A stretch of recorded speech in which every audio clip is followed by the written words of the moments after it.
जय हिंद दोस्तों, वंदे मातरम। स्वागत है आप सभी का आपके अपने यूट्यूब चैनल में। दोस्तों, आरआरबी ग्रुप डी 2024 की वैकेंसी, आरआरबी जो भर्ती बोर्ड है उसके जो कैलेंडर के अनुसार है बच्चों, वो पूरी की पूरा जो प्रोसीजर है वो बताऊंगा कि वैकेंसी आपकी कब आने वाली है, क्या इसका प्रोसीजर आपका रहने वाला है, क्या आपका एग्जाम जो है 2 होते हैं या 1 होता है, या फिर आईटीआई मांगी जाती है या 10th पास ही आपका चल जाता है। दोस्तों, सारी की सारी चीजें सिलेबस तक आज सारी की सारी चीजें आज इस वीडियो के माध्यम से मैं क्लियर करूंगा। बस लास्ट तक वीडियो बनी रही। वीडियो अगर आपको अच्छी लगती है, वीडियो को ज्यादा से शेयर करें, लाइक करें और कमेंट के माध्यम से बताया करें कि वीडियो आपको कैसी लगी। और जिसने अभी तक चैनल को सब्सक्राइब नहीं किया वो चैनल को सब्सक्राइब भी जल्दी से कर ले, क्योंकि ऐसी अपडेट और ऐसी बेनिफिशियल वीडियो में लाता रहता हूं बच्चों। ठीक है, तो देख लीजिए। सबसे पहले तो ये आपके सामने आरआरबी भर्ती बोर्ड का बच्चों कैलेंडर है। ठीक है, इसमें सभी वैकेंसीज अपने अनुरूप आ रही है। ठीक है, जनवरी मार्च में एलपी की आई है, उसके बाद टेक्नीशियन की आई है, जुलाई और सितंबर में एनटीपीसी की बताई जा रही है वैकेंसी, ये भी आपकी आनी तय है। उसके बाद सबसे लास्ट में पहुंच जाते हैं लेवल फर्स्ट की जो वैकेंसी है वो है ग्रुप डी की। ग्रुप डी आपका अक्टूबर में बताया गया, तो अक्टूबर दिसंबर में आपका ये दोनों के दोनों पोस्ट के लिए वैकेंसी जो है आनी निश्चित है। ठीक है, ये लेवल 1 पे हमारी वैकेंसी रहती है, जिसमें हमारी 35 से 40 हजार रुपए सैलरी आपकी बन जाती है, 35 के आसपास। ठीक है, ग्रुप डी में। तो दोस्तों, अब ये पूरा का पूरा कैलेंडर देखने के बाद अब स्टार्टिंग करते हैं कि ग्रुप डी की जैसे वैकेंसी आएगी तो फॉर्म फिल करने के बाद आपको किस किन परीक्षाओं से आपको गुजरना पड़ेगा जो आपका सिलेक्शन हो जाए। चलिए, सबसे पहले नंबर 1 पे जैसे ही आप लोग ऑनलाइन फॉर्म अपना जमा करोगे और एग्जाम की डेट आएगी, एग्जाम की डेट आने पर बच्चों आपका सीबीटी होएगा, यानी कि कंप्यूटर बेस्ड टेस्ट होएगा, जिसमें रिटर्न एग्जाम आपका होएगा। मतलब कि ऑप्शन टाइप क्वेश्चन आएंगे, सारा का सारा सिलेबस भी बताऊंगा कितने नंबर का आएगा, कितना समय आपको मिलने वाला है। ठीक है, तो नंबर फर्स्ट पे हम आ गए हैं, कंप्यूटर आधारित टेस्ट सीबीटी 1। इसी की बात हम सबसे पहले करेंगे। और इसमें आपको देखिए, आपके सामने 4 विषय आपको दिखाई दे रहे होंगे। ये चारों के चारों विषय आपसे पूछे जाते हैं, यानी कि सामान्य विज्ञान के 25 क्वेश्चन और एक क्वेश्चन 1 नंबर का, यानी कि 25 नंबर के हो जाते हैं। उसके बाद अंकशास्त्र, यानी कि आपसे मैथ के क्वेश्चन पूछे जाएंगे 25, और ये भी आपके 25 ही नंबर के होंगे। उसके बाद सामान्य बुद्धिमत्ता तर्क, यानी कि रीजनिंग के आपसे 30 क्वेश्चन पूछे जाएंगे जो 30 ही नंबर के होंगे। और सामान्य जागरूकता के आपसे 20 क्वेश्चन पूछे जाएंगे जो 20 ही नंबर के होंगे।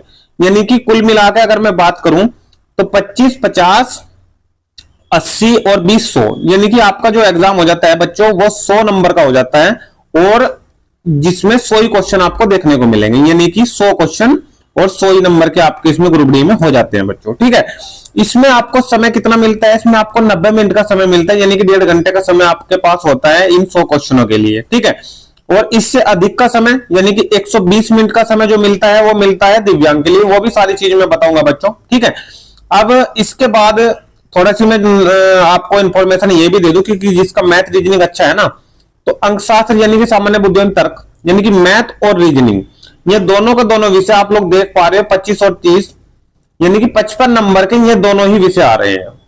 तो ये आपके लिए एक अच्छी अपॉर्चुनिटी है बच्चों की, जिसका मैथ और रीजनिंग अच्छा, कि 55 नंबर तो आपसे मैथ और रीजनिंग ही दे रहा है।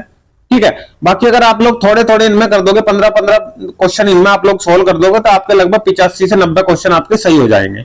और 50 से 90 क्वेश्चन 100 में से सही होना आप लोग छोटी बात मत समझना, बड़ी बात है, और आपका सिलेक्शन भी इस आधार पर हो जाएगा बच्चों। ठीक है, तो ये पूरा का पूरा आप लोग सिलेबस अगर समझ चुके हो तो अब सिलेबस के अंदर क्या कहा आता है वो भी जल्दी से आप लोग देख लो।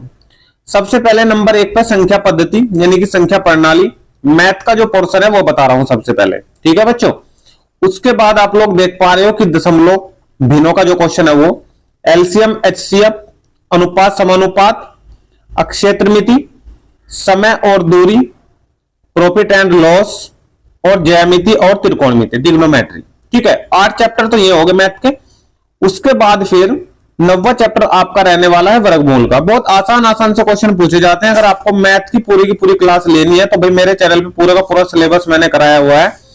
देखिए, मैथ के चैप्टर तो वही होंगे और वही उनका जो है जो उनके क्वेश्चन होते हैं, आप लोग एक चैप्टर अच्छे से कर लीजिए तो उसमें फिर कोई प्रॉब्लम नहीं है, आप लोग किसी भी एग्जाम में बैठ सकते हो। ठीक है, मान लो कि संख्या पद्धति है, संख्या पद्धति का आप लोग कंप्लीट चैप्टर आप लोग कीजिए हमारे चैनल से, तो किसी भी एग्जाम में बैठ जाइए, आप बिल्कुल भी कमजोरी महसूस नहीं करोगे बच्चों, क्योंकि बहुत अच्छे तरीके से मैंने बताया है, पहले क्लासेस कराई है, उसके बाद प्रैक्टिस सेट लगवाई है, प्ले लिस्ट मैंने बना रखी है, आप लोग चैप्टर वाइज प्ले लिस्ट को देख सकते हो। ठीक है, वर्गमूल के बाद कैलेंडर और घड़ी।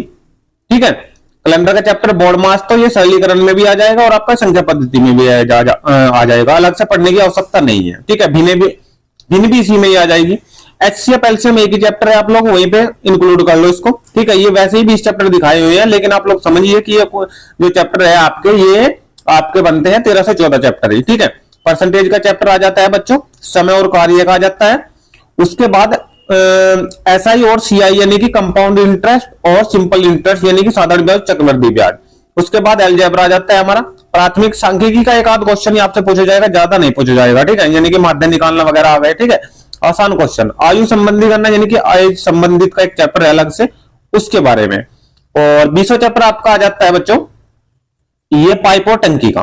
ठीक है, तो पाइप और टंकी का बिल्कुल आसान चैप्टर है, अगर आप समय और कार्य अच्छे से पढ़ेंगे तो ये पाइप और टंकी आपको कुछ भी नहीं लगेगा। तो ये तो आपका पूरा के पूरा जो सिलेबस हुआ ये बच्चों हुआ मैथ का। ठीक है, उसके बाद मैं बात कर लेता हूं आपसे रीजनिंग की। रीजनिंग में क्या क्या आपको देखने को मिलता है, तर्क, उपमा, कोडिंग डिकोडिंग तो सभी में आता है, रिश्ते यानी कि ब्लड रिलेशन के जुम्बलिंग, डीआई पर्याप्तता, समानताएं और अंतर, और नंबर 8 पर जाता है आपका वर्गीकरण। 8 चैप्टर तो ये हो जाते हैं रीजनिंग के बच्चों। उसके बाद कथन और तर्क, ये वाले क्वेश्चन तो आपको बहुत सारे देखने को मिलते हैं। ठीक है, कथन और तर्क के वर्णमाला श्रृंखला, इसके क्वेश्चन आते हैं आपसे। ठीक है, गणितीय संक्रियाएं करने का कोई मतलब नहीं बनता, अगर आप लोग मैथ अच्छे से पढ़ लेते हो तो अलग से पढ़ने की इसको आवश्यकता नहीं है बच्चों। ठीक है, न्याय वाक्य, वेन आरेख, निष्कर्ष के क्वेश्चन बहुत ही आसान होते हैं। ठीक है, निर्णय लेना, संख्यात्मक श्रृंखला, विश्लेषणात्मक तर्क और दिशा निर्देश। ठीक है, 18 चैप्टर दिखाए गए हैं, परंतु ये भी चैप्टर 12 से 13 चैप्टर ही है। ठीक है, उसके बाद हम आ जाते हैं बच्चों सबसे मेन वाला जो पोर्शन है हमारा, वो है हमारा ये वाला। इसका जो हमारा साइंस होगा, तो साइंस में ये जो पोर्शन रहेगा ये भौतिक विज्ञान का, रसायन विज्ञान का और जीव विज्ञान का आपका पोर्शन रहेगा, और इसमें आपका जो सिलेबस पूछा जाएगा वो 10th के स्तर का पूछा जाएगा पूरा का पूरा। सीबीएसई बोर्ड का 10th का जो सिलेबस यानी कि 10th स्टैंडर्ड का जो सिलेबस है उसमें से भौतिक विज्ञान, रसायन विज्ञान और जीव विज्ञान के आपसे चुनिंदा क्वेश्चन पूछे जाएंगे। ठीक है, ज्यादा हार्ड नहीं होंगे, ज्यादा टफ नहीं होंगे, बिल्कुल आसान चैप्टर, यानी कि आपका इसमें आपका ये विज्ञान भी आएगा निश्चित तौर से, तीनों के तीनों पोर्शन 10th लेवल का। ठीक है, उसके बाद सबसे लास्ट पोर्शन पे बच जाता है सामान्य जागरूकता। सामान्य जागरूकता में क्या क्या चैप्टर आएंगे जो सबसे ये हार्ड लगता है सभी, क्योंकि इसका कोई भाई तोड़ नहीं होता।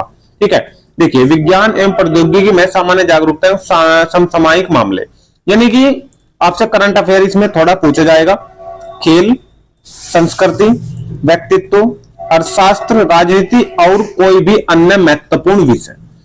उसके बाद इन सभी ये जो बच्चों पूरा का पूरा आपका एग्जाम है, इसका सिलेबस मैंने आपको बता दिया। 90 मिनट का समय सभी के लिए है इसमें, दिव्यांग को छोड़कर। ठीक है, दिव्यांग इसमें दिखाया गया है, देख लीजिए, दिव्यांग के लिए 120 मिनट का समय है, यानी कि आधा घंटा फालतू दिया जाएगा उनको। ठीक है, उसके बाद इसमें नकारात्मक यानी कि नेगेटिव मार्किंग भी आपकी इसमें रहने वाली है। नेगेटिव मार्किंग इसमें रहेगी आपकी 1/3 की बच्चों। ठीक है, 1/3 अगर आप लोग एक क्वेश्चन गलत करते हो तो अगर आप लोग 3 क्वेश्चन सॉरी गलत करते हो तो 3 क्वेश्चन पे आपका 1/4 क्वेश्चन भी खत्म हो जाएगा। जिसका रिटर्न एग्जाम क्लियर होएगा, रिटर्न एग्जाम होने के बाद आपकी मेरिट लगेगी, मेरिट में जिसका नाम आएगा तो उसका होएगा फिजिकल। अब फिजिकल में भी पता होना चाहिए कि क्या क्या है, क्योंकि सबसे हटके फिजिकल आपका ग्रुप डी का है, जो सबसे ही हटके है। ठीक है, वो कैसे कैसे है देखो, सबसे पहले तो इसमें रनिंग देखते हैं क्या है। पुरुष अभ्यर्थी के लिए अभ्यर्थी को 35 किलोग्राम वजन को, ये वजन की बात है, सबसे पहले रनिंग आगे दी गई है। ठीक है, अभ्यर्थी को 35 किलोग्राम वजन को बिना नीचे रखे 2 मिनट में 100 मीटर तक उठाने और ले जाने में सक्षम होना चाहिए। बहुत आसान काम है, कोई ज्यादा भारी नहीं है, लेकिन जो खाता पीता नहीं है और जो कमजोर है शरीर से तो वो 35 किलोग्राम वजन को नहीं ले जा पाएगा। 100 मीटर कोई ज्यादा दूरी नहीं है। ठीक है, और 2 मिनट का इसमें आपको समय भी दिया गया है। ठीक है, ये आपका आराम से हो जाएगा क्लियर, कोई दिक्कत नहीं है।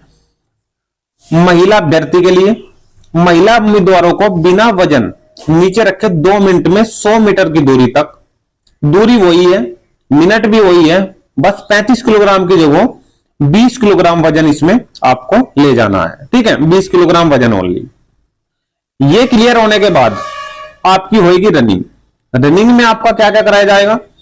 अभ्यर्थी, जो पुरुष अभ्यर्थी है, एक बार में 1000 मीटर की दूरी, 1000 मीटर की दूरी का मतलब 1 किलोमीटर, 1 किलोमीटर की इसमें आपकी रनिंग रहेगी, जिसमें आपका जो समय रहेगा वो 4 मिनट 15 सेकंड का आपका समय इसमें रहने वाला है। ये आपको दौड़ के करनी है और टाइम के मतलब टाइम के अंदर ही करनी है। टाइम के बाहर अगर आप लोग 4 मिनट 16 सेकंड भी होगी तो आप लोग बाहर, भर्ती से बिल्कुल बाहर हो जाओगे। ठीक है, ये मेल कैंडिडेट के लिए है। फीमेल कैंडिडेट की मैं इधर बात कर लेता हूं और यहीं पे बात कर लेते हैं बच्चों फीमेल कैंडिडेट की। फीमेल कैंडिडेट के लिए अभ्यर्थियों को एक बार में 5 मिनट और 40 सेकंड में 1000 मीटर की दूरी, कहने का मतलब ये है बच्चों कि ये 1000 मीटर की दूरी सेम है, परंतु यहां से यहां पे थी 4 मिनट 15 सेकंड, लेकिन यहां पे 5 मिनट 40 सेकंड का समय दिया गया है, यानी कि 1 मिनट 25 सेकंड और फालतू दी गई है फीमेल कैंडिडेट के लिए। आराम से क्वालिफाई हो जाएगा बच्चों, कोई घबराने की आवश्यकता इसमें नहीं है। ठीक है, तो ये पूरा का पूरा आपका इसमें रहने वाला है। ठीक है, और एक चीज और मैं बता दूं आपको कि इसमें आपकी 10th चल आपकी बात देखते हैं कि कोई नया चेंजेस नहीं होता है तो कोई प्रॉब्लम नहीं है। 10th बेस पे आपकी पूरी की पूरी वैकेंसी ये हो जाएगी। ठीक है, उसके बाद अगर एज की भी मैं साथ ही साथ इसमें बात करूं तो एज के लिए भी काफी छूट दी गई है बच्चों, क्योंकि एज जो है, एज के लिए 3-3 साल की तो प्लस छूट दे रहे हैं कोरोना की वजह से। ठीक है, सभी वैकेंसीज में मिली और तो इसमें भी मिलेगी।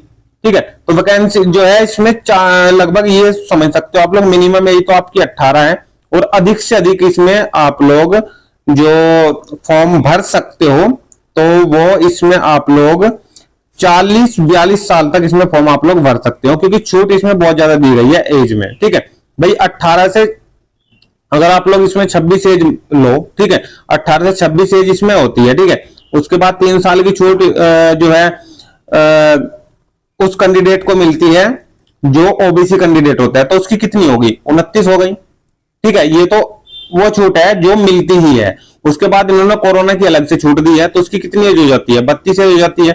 ऐसे ही सभी में आप लोग जोड़ के देख लीजिए। अगर कोई एससी कैंडिडेट है बच्चों, अगर कोई एससी कैंडिडेट है, 18 से 26 एज मांगी गई है, परंतु उसे 5 साल की एक्स्ट्रा छूट इसमें मिलती है, उसकी 31 हो गई। 3 साल की छूट स्पेशल दे रहे हैं तो 34 हो गई, नहीं हो गई। ठीक है, तो ऐसे ही सभी के लिए इसमें काफी छूट दी गई है। ठीक है, एज के लिए। तो सारी की सारी जो मैंने प्रोसीजर था एसएससी सॉरी इसका आरआरबी ग्रुप डी का मैंने आपको बताया। अगर वीडियो आपको अच्छी लगे तो वीडियो को ज्यादा शेयर करें, लाइक करें और कमेंट के माध्यम से जरूर बताया करें कि वीडियो आपको कैसी लगी। जिसने चैनल को अभी तक सब्सक्राइब नहीं किया वो सब्सक्राइब कर ले। सब्सक्राइब करने के साथ साथ में जो बेल आइकन का निशान है वो भी दबा ले, क्योंकि ऐसी अपडेट मैं लाता रहता हूं बच्चों। ठीक है, तो मिलते हैं नेक्स्ट वीडियो में। लास्ट तक वीडियो बने रहने के सभी बच्चों को बहुत धन्यवाद। थैंक यू, जय हिंद, जय भारत।